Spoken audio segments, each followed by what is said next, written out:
إن الحمد لله نحمده ونستعينه ونستغفره ونعوذ بالله من شرور أنفسنا ومن سيئات أعمالنا من يهده الله فلا مضل له ومن يضلله فلا هادي له قال الله تبارك وتعالى فبأي آلاء ربكما تكذبان اللهم صل على محمد وعلى آل محمد كما صليت على إبراهيم وعلى آل إبراهيم إنك حميد مجيد اللهم بارك على محمد وعلى آل محمد كما باركت على إبراهيم وعلى آل إبراهيم إنك حميد مجيد۔ معزز دوستو، اللہ تعالیٰ نے جو ہمیں زندگی عطا فرمائی ہے، اس زندگی میں انسان پر اتار اور چڑھاؤ کا زمانہ آتا رہتا ہے۔ کبھی انسان کے حالات ایسے ہوتے ہیں کہ بندہ خوشی محسوس کرتا ہے، اور کبھی حالات ایسے ہوتے ہیں کہ انسان غمی محسوس کرتا ہے۔ ان تمام ماحول میں نظر اللہ جل شانہ کی ذات پر رکھنی چاہیے۔ اگر اللہ تعالیٰ کی ذات پر ہماری نظر ہوگی تو یقیناً ہمارے اندر شکر کا مادہ پیدا ہوگا۔ شکر کے مادے کا کیا مطلب؟ بعض اوقات ایسا ہوتا ہے انسان دنیا کی زندگی سے مایوس ہو جاتا ہے اور شیطان بندے کو منفی چیزوں پر نظر رکھوا دیتا ہے کہ تیرے ساتھ یہ برا ہوا، یہ برا ہوا، یہ برا ہوا۔ اس وقت بندے میں منفی جذبات پیدا ہوتے ہیں اور وہ اللہ کی ناشکری کرنے لگ جاتا ہے۔ احادیث پاک میں اس کا حل بتایا گیا ہے کہ جب انسان پر ایسا موقع آئے تو اسے چاہیے اللہ تعالیٰ کی نعمتوں کے بارے میں سوچنا شروع کر دے۔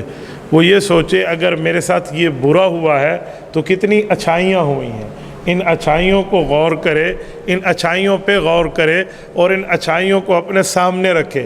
تو جب بندہ اچھائیوں اور بھلائیوں کو سامنے رکھتا ہے اور اس پر غور کرنا شروع کرتا ہے تو پھر انسان کے دل میں اللہ کا شکر پیدا ہونے کا ایک مادہ پیدا ہوتا ہے جو بندے کو شکر گزار بندہ بناتا ہے۔ دیکھیں، تکلیفیں انسان پر ہیں، اس کا انکار نہیں ہے، لیکن نعمتیں بہت زیادہ ہیں۔ تکالیف نعمتوں کے مقابلے میں کم ہے۔ آج کل ہم نعمتوں کو چھپا کے تکلیفوں کا ذکر کر دیتے ہیں۔ اجی مجھے یہ تکلیف ہے، یہ ہے، یہ ہے۔ یہ تکلیفیں ڈاکٹر کو بندہ بتائے، حکیم کو بتائے، طبیب کو بتائے، معالج کو بتائے تاکہ اس سے علاج کر سکے۔ لیکن ہر جگہ جب ہم بیماری، تکلیف، برائی کا ذکر کریں گے تو ہمارے ذہن میں یہ بات بیٹھ جائے گی کہ بھائی دنیا میں ہے ہی ہمارے ساتھ برائی، تو پھر کوئی بندے کو نیکی، کوئی اچھائی، کوئی بھلائی، کوئی خیر کی چیز یاد ہی نہیں رہے گی تو شکر انسان نہیں کر سکتا۔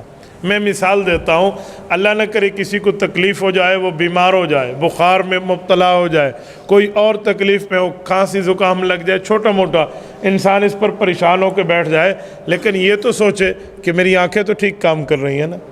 دنیا میں کئی ایسے لوگ ہیں جن کی آنکھیں ٹھیک نہیں کام کر رہی ہوتی۔ اگر کسی کے ہاتھ میں درد ہے تو یہ سوچے کہ ہاتھ کی نعمت تو میرے ساتھ ہے نا، تکلیف ہے چلو اللہ صحیح کر دے گا، لیکن کچھ ایسے لوگ بھی ہیں جن کو ہاتھوں کی نعمت میسر نہیں ہے۔ میرے پاؤں میں درد ہے لیکن میں یہ سوچوں کہ کوئی طبقہ ایسا بھی ہے جس کے پاؤں نہیں ہے، مجھے پاؤں تو اللہ نے دیے ہیں نا۔ تو اگر بندہ یہ چیزیں ساتھ یاد کرے گا تو انسان میں صبر کا اور شکر کا مادہ پیدا ہوگا، اور یہ وہ مادہ ہے جو انسان کو نیکیوں کے اوپر مطمئن رکھتا ہے۔ اگر یہ مادہ ہمارے اندر نہیں ہوگا تو ہم صرف برائیوں کو، بیماریوں کو، تکالیف کو، ان جیسی چیزوں کو یاد کرتے پھریں گے، پھر ہماری مثال اس مکھی سی ہوگی جو ساری اچھائیاں چھوڑ کے گندگی کے ڈھیر پہ جا کے بیٹھ جاتی ہے۔ تو ہم اس برائی کے اوپر اپنی توجہ رکھ کے مرکوز ہو کر بیٹھ جائیں گے، اپنی نیکیاں، اپنی اچھائیاں، اپنی بھلائیاں، اپنی خیروں سے ہم صرف نظر کر لیں گے۔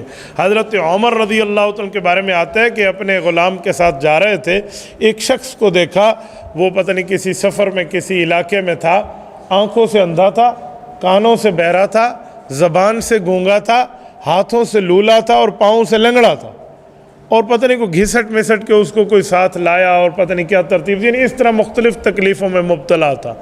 اب نہ وہ آ سکے اکیلے طور پہ گھر سے، نہ وہ گھر جا سکے، یعنی ایسا ہی اس کے ساتھ کچھ سچویشن تھی اور کچھ افراد اس کے ساتھ تھے۔ جو اس کی میرے خیال میں کوئی بھیک وغیرہ منگوانے میں مدد کر رہے تھے۔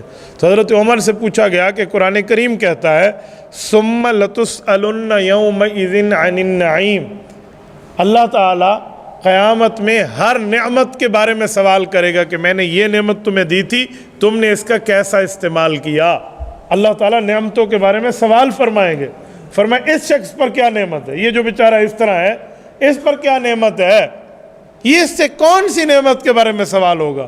نہ دیکھ سکتا ہے، نہ سن سکتا ہے، نہ بول سکتا ہے، نہ سمجھ سکتا ہے، نہ ہلا سکتا ہے ہاتھ، نہ پاؤں سے چل سکتا ہے، اس سے کوئی نعمت تو ہمیں نظر نہیں آ رہی۔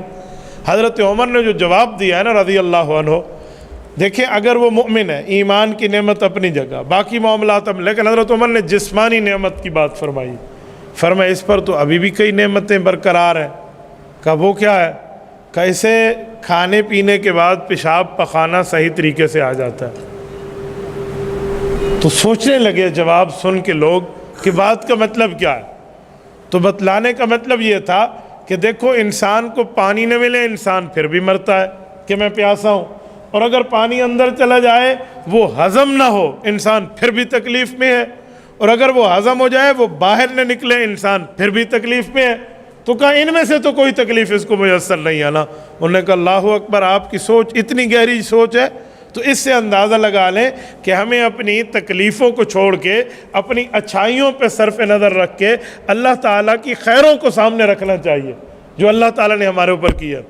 اسی طرح ہمارے علماء فرماتے ہیں کہ بزرگ اولیاء اللہ اور اس طرح جو فقیر منش لوگ ہیں ان کو کبھی تکلیف ہو جائے تو وہ کہتے ہیں اللہ کا شکر ہے اس حالت میں بھی۔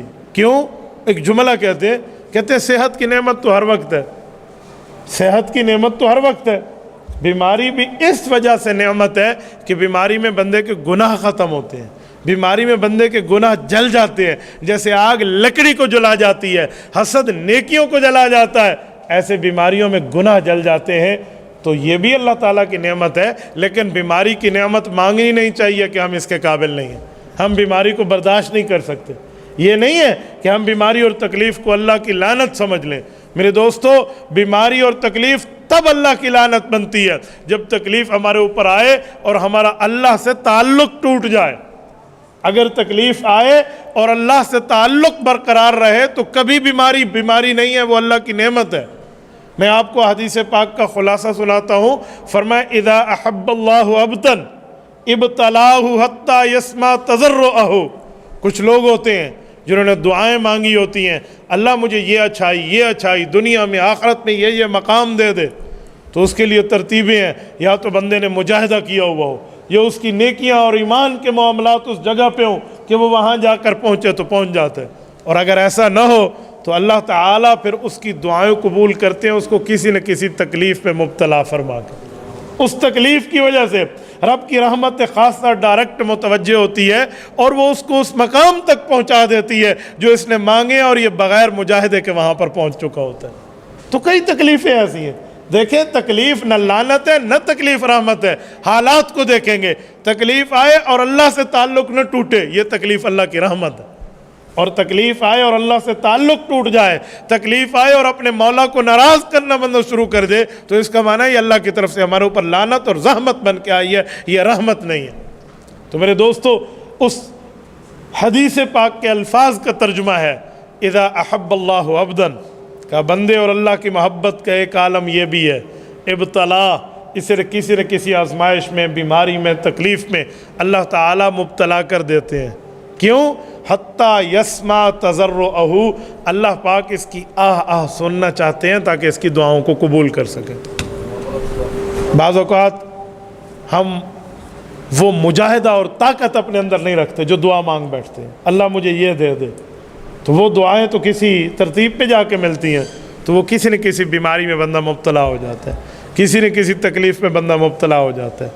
میں نے ایک بہت بڑے اللہ والے سے یہ جملہ اس کے انٹرویو میں پڑھا اس کے بارے میں، حالانکہ وہ خود نیرو سرجن تھے، تو وہ کہتے ہیں کہ میں 44 سال سے کمر کی درد میں، بیک بون پین میں مبتلا ہوں، حالانکہ وہ خود نیرو سرجن ہے، وہ اسی بیماری کا معالج ہے، اس کو پھر بھی یہ تکلیف ہے۔ اب کوئی اسے کہ اپنی تکلیف تو ٹھیک نہیں کر سکتا. بابا تکلیف کب ڈاکٹر نے ٹھیک کرنی ہے؟ تکلیف کب حکیم اور معالج نے ٹھیک کرنی ہے؟ شفا دینے والا تو الشافی اللہ ہے.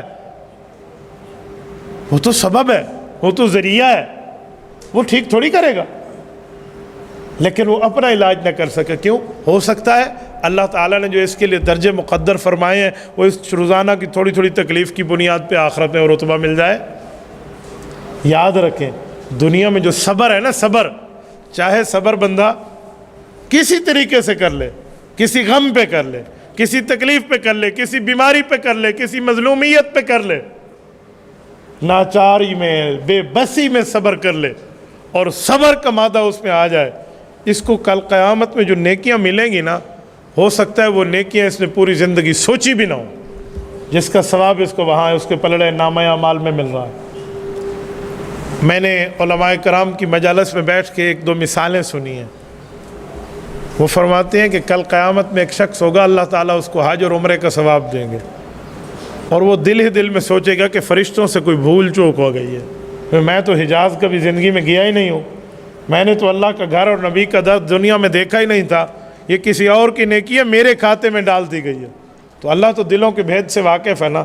رب فرمائیں گے میرے بندے، میرے فرشتوں سے بھول نہیں ہوئی،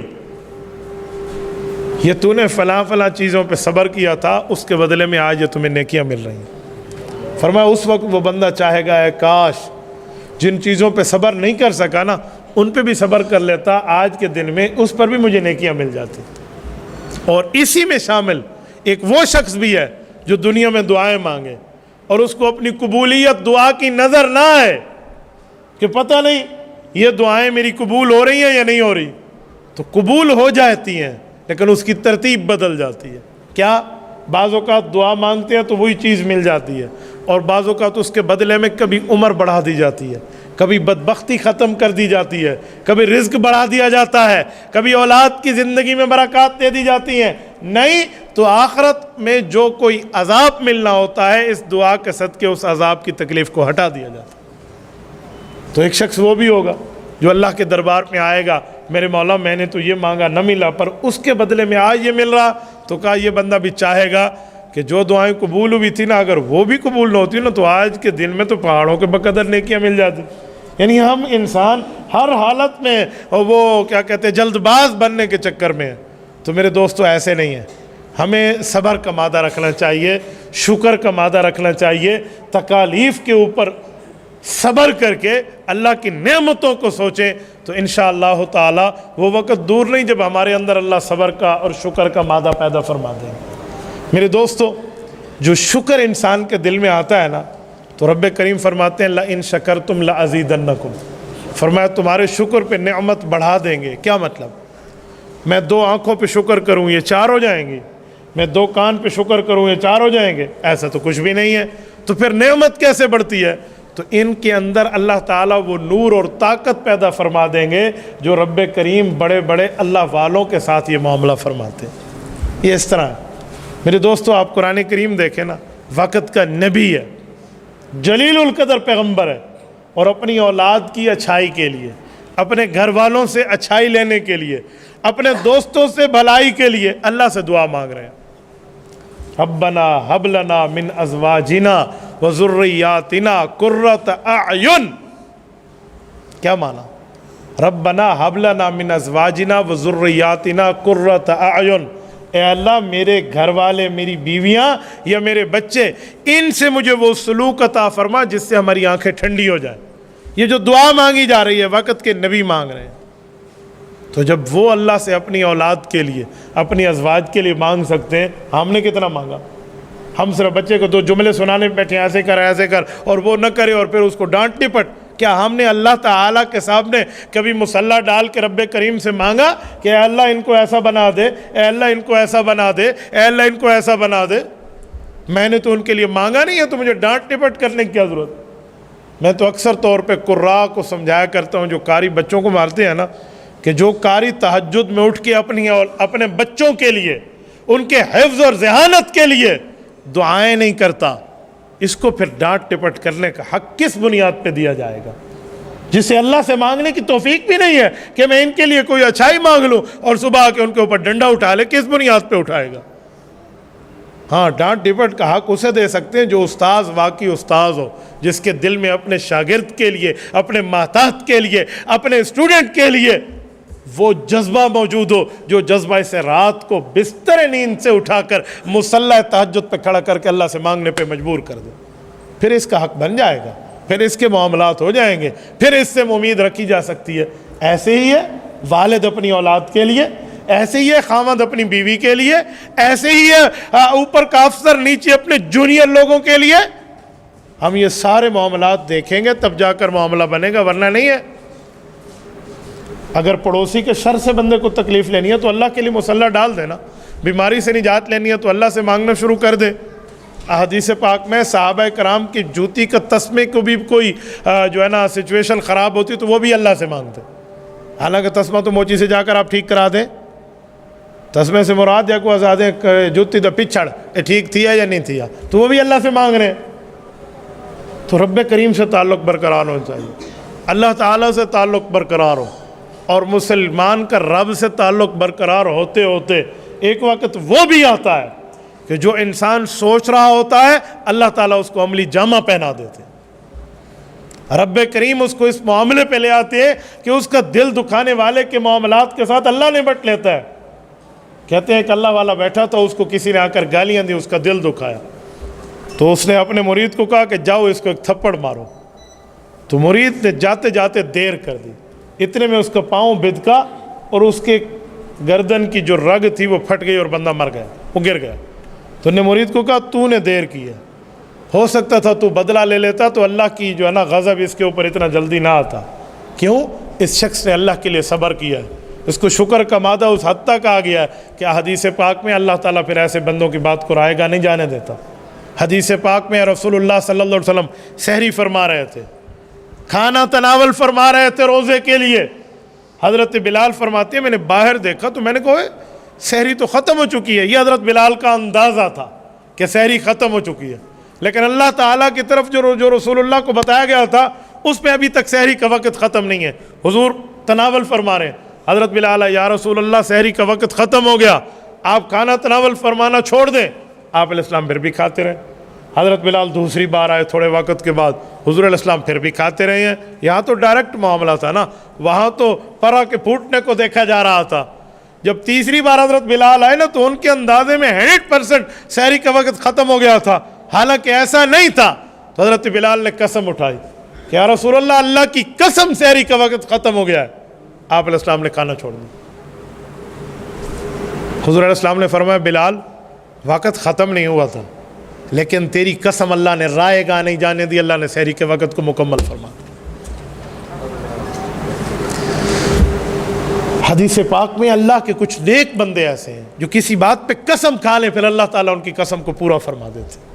یہ کب پیدا ہوتا ہے بندے میں جذبہ؟ جب انسان اس طرح کے صبر کر کر کے ایک نتیجے اور ایک نہج پہ پہنچ جاتا ہے۔ یہ اگر نہج لینی ہے تو اس کے لیے پھر صبر کرنا ہوگا۔ وہ کہتے ہیں نا کہ نہیں ملتا یہ گوہر بادشاہوں کے خزینوں میں، اس کے لیے کچھ جھکنا ہوتا ہے، رب کریم کے سامنے بیٹھنا ہوتا ہے۔ ایسے نہیں ہوتا کہ بندہ ایسے معاملات میں ایسے اور فلاں سے فلاں کر دے، تو ایک وقت آتا ہے اللہ تعالیٰ عطا فرما دے۔ اس میں جو میں آپ کو جملہ کہہ رہا ہوں، کچھ بندے اللہ کے ایسے ہیں جو قسم اٹھا لیں تو اللہ پاک ان کو اس قسم سے بری فرماتے ہیں۔ یہ ضروری نہیں ہے یہ نبی کے ساتھ ہو یا صحابی کے ساتھ ہو، یہ ہر امتی کے ساتھ بھی ہو سکتا ہے، لیکن شرط یہ ہے کہ انسان اپنے اندر کچھ مادہ تو لے کر آئے، کوئی صبر تو کر کے دکھائے۔ ہم چھوٹی سی تکلیف پہ ہائے وائے کر کے رونا شروع کر دیں اور اللہ تعالیٰ کے سامنے، اللہ تعالیٰ کی طرف سے اس تکلیف کو لوگوں کے سامنے برائیوں کے طور پہ بتانا اور سنانا شروع کر دیں، تو مجھے بتائیں پھر کیسے ہمارے اندر یہ مادہ پیدا ہوگا، کیسے لازیدنکم کا معاملہ ہوگا؟ تو ایسے نہیں ہے۔ تبھی میں نے شروع میں خطبے میں سورۃ الرحمن کی آیت پڑھی کہ فَبِأَيِّ آلَاءِ رَبِّكُمَا تُكَذِّبَانِ۔ رب کریم فرماتے ہیں جن تمہارے اوپر بھی کلمہ پڑھنا لازم ہے، اے انسان تیرے اوپر بھی کلمہ پڑھنا لازم ہے، پر تم دونوں اللہ کی نعمتوں کو کتنا جھٹلاتے رہو گے، کتنا نعمتوں کو جھٹلاؤ گے؟ میرے دوستو، اللہ تعالیٰ کی ہر قدم قدم پہ نعمتیں، قدم قدم پہ برکتیں ہیں۔ سب سے بڑی اللہ کی رحمت یہ ہے کہ ہم امت محمدیہ میں رسول پاک صلی اللہ علیہ وسلم کے امتی ہیں، اس سے بڑھ کے اور نعمت کیا مانگیں گے؟ نبی پاک صلی اللہ علیہ وسلم کا جس امت کے معاملات کے اوپر امام الانبیاء بن کے آنا ہو، اس امت میں رب کریم آپ کو اور مجھے رکھ دے، یہ کم نعمت ہے؟ چھوڑیں باقی صحت کے معاملات کی نعمتیں، اولاد کی نعمتیں، باقی نعمتوں کے معاملات ایک طرف رکھ لیں، رسالت آپ کا امتی ہونا اتنی بڑی نعمت ہے کہ اس نعمتوں کے اوپر سب کچھ کو قربان کیا جا سکتا ہے، جس کے لیے وقت کا نبی دعا کرے اللہ مجھے اس امت پہ پیدا فرما لے، اور آپ اور میں وداؤٹ اپلیکیشن اس امت کے ممبر بنے ہوئے ہیں، ہم نے تو کوئی درخواستیں تو نہیں دی، لیکن اللہ کا کتنا شکر، اس پر بھی اللہ کا شکر ادا کرے بندہ، اللہ تیرا کرم ہے، تو نے مجھے آقا کریم نامدار صلی اللہ علیہ وسلم کی امت میں سے پیدا فرمایا، ایمان کی نعمت ہے، اسلام کی نعمت ہے، ایقان کی نعمت ہے، احسان کی نعمت ہے، شریعت کی نعمت ہے، دین کی نعمت ہے، ہماری صحت کی نعمت ہے، اولاد کی ہے، ازواج کی ہے، ماں باپ کی زندگی کی ہے، کاروبار کی برکات کی، ساری نعمتیں اپنی جگہ، لیکن اس ایک نعمت میں تو سب سے بڑی نعمت ہے، تو اللہ تعالیٰ آپ کو اور ہمیں نعمتوں پر قدردانی اور شکر کی توفیق عطا فرمائے۔ اقول قولی ھذا واستغفر اللہ وآخر دعوانا ان الحمد للہ رب العالمین۔